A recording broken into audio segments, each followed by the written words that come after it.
Salut à toutes et à tous, c'est Jacques Aristide avec vous de VOA Afrique, présentateur de Washington Forum. Comme vous, je suis branché sur Box Télévision. Merci pour votre fidélité.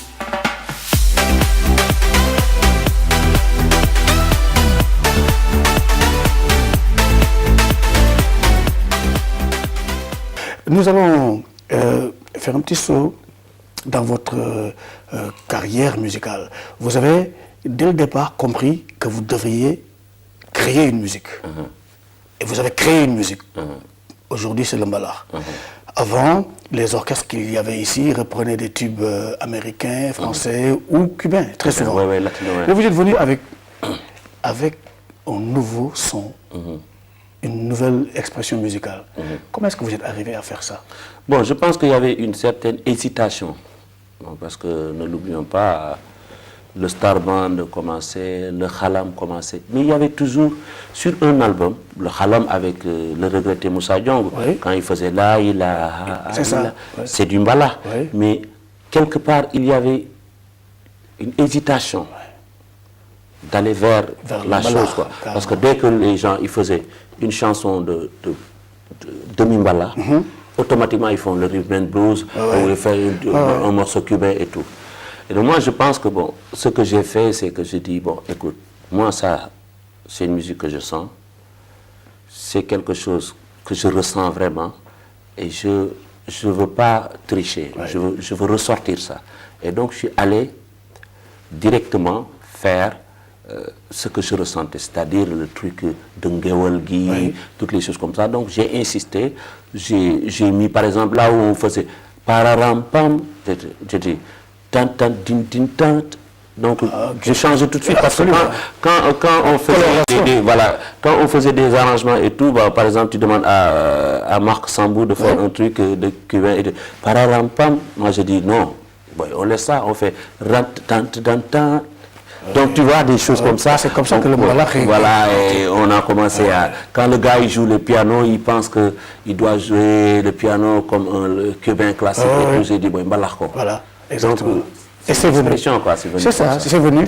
Et c'est venu, et ça a eu ses effets. Je pense. Parce que j'ai lu Peter Gabriel qui disait qu'il a été frappé. La première fois qu'il a entendu votre voix, il a été frappé par cette voix que nous appelons les voix islamiques. C'est-à-dire que les chanteurs de cette partie de l'Afrique sont les chanteurs dont le style est influencé par le muezzin. D'accord. Et il a été frappé et Peter Gabriel est venu vers vous. Et c'est parti.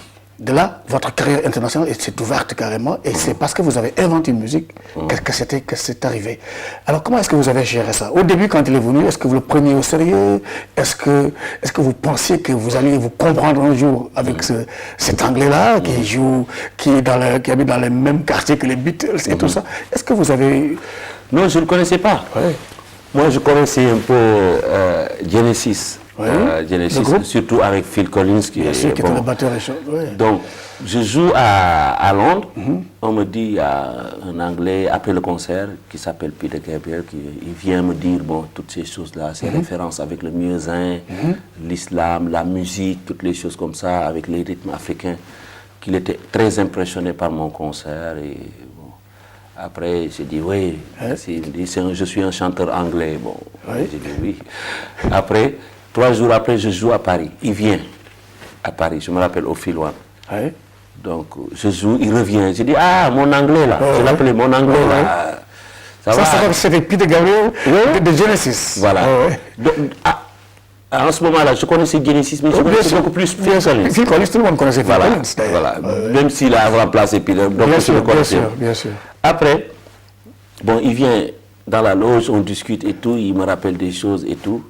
Et il dit au revoir, quoi. Il me dit, ah, on se reverra. Je dis, salut mon anglais. Il part et un français, il me dit. Il y avait un français qui était dans le staff. Il me dit, Youssou, vous connaissez celui qui vient de parler avec vous? Je dis, oui, c'est un chanteur anglais qui aime bien ma musique, qui est venu 2 fois. Il me dit, lui, c'est le dieu de la musique.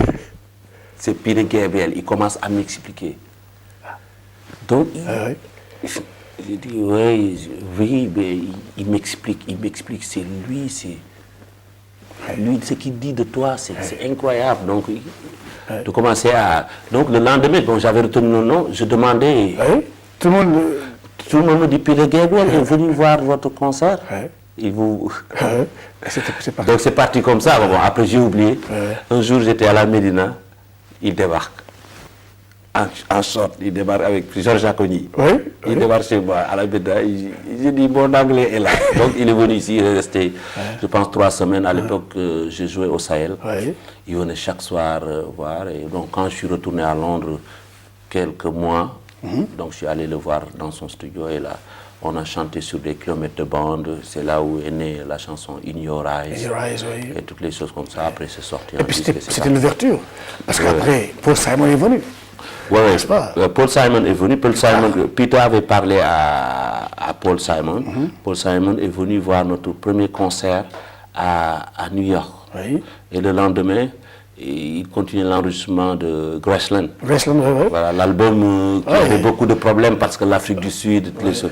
Avec Thierry, voilà. Et Paul Simon m'invite en studio. Malheureusement, pour ma voix, c'était cassé. On a joué des percus avec les Mbaye. Mais on a arrangé quelques chansons de Graceland, l'album mythique. Il y a même un morceau dans lequel il y avait les backing vocals. De Youssou N'Dour. Donc, cette carrière internationale s'ouvre. J'ai pas eu l'occasion de te voir beaucoup sur la scène internationale. J'ai eu l'occasion de faire avec Youssou N'Dour la scène de Amnesty International. Et c'était une grande camaraderie, une grande copinerie entre Springsteen, Youssou N'Dour, tous les gars, Radiohead. Alors, aujourd'hui, sur des scènes comme ça, n'est-ce pas? Si vous vous rappelez, est-ce qu'il vous arrive sur des grandes scènes où il y a de grands noms de la musique comme ça, de vous rappeler un peu les premiers moments du Miami, où vous étiez en train d'inventer cette musique? Et si ça se trouve, si ça se fait, quel est votre sentiment? Mais mon sentiment, c'est d'abord de se dire que rien n'est impossible.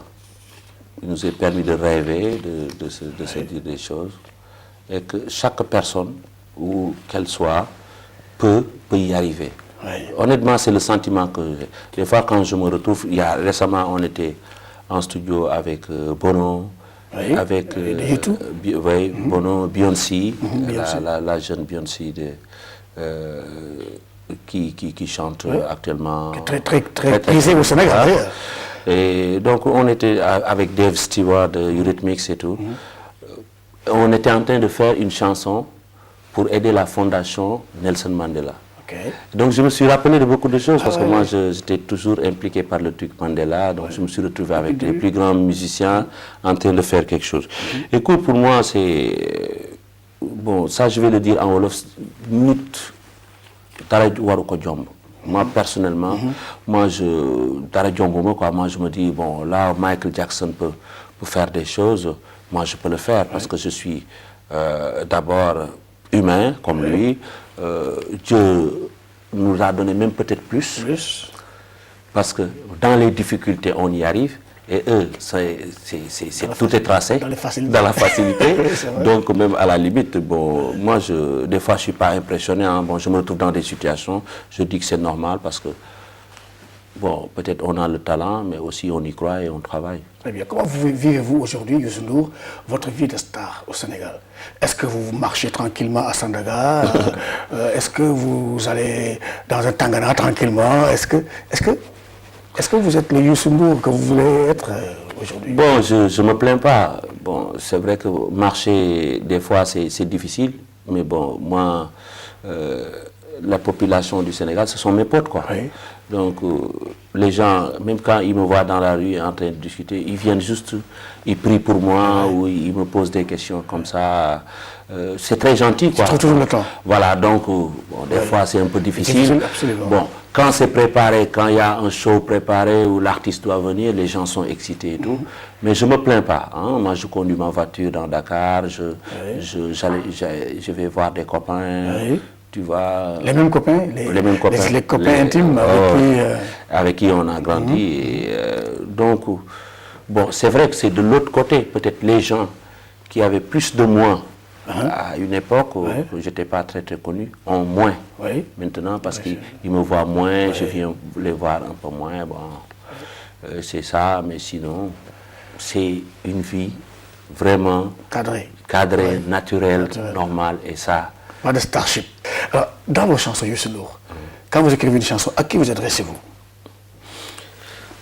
C'est une question difficile, parce que bon, on ne peut pas dire que on ne s'adresse pas à soi-même, pour ne pas dire que ce qu'on dit n'est pas honnête et n'est pas...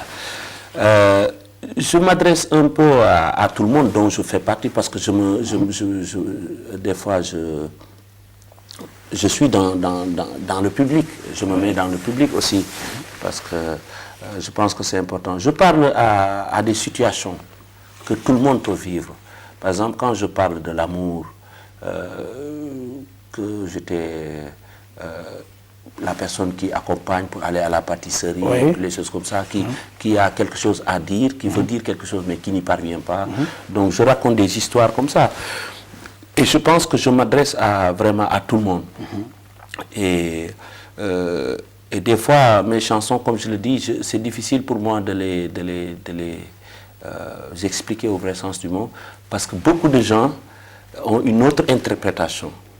Donc on dit que, bon, par exemple, quand on sort quelque chose, c'est singulier, venant de moi-même, mais l'interprétation, elle est plurielle. Absolument. Donc j'adore cette expression, parce que bon, ça permet à beaucoup de gens voilà, des fois tu te mets à expliquer une chanson à une personne, mon Dieu, ils sont déçus. Oh là là, c'est qui tu vois. C'est comme donc l'expression est singulière, l'interprétation est plurielle. Ça c'est très beau.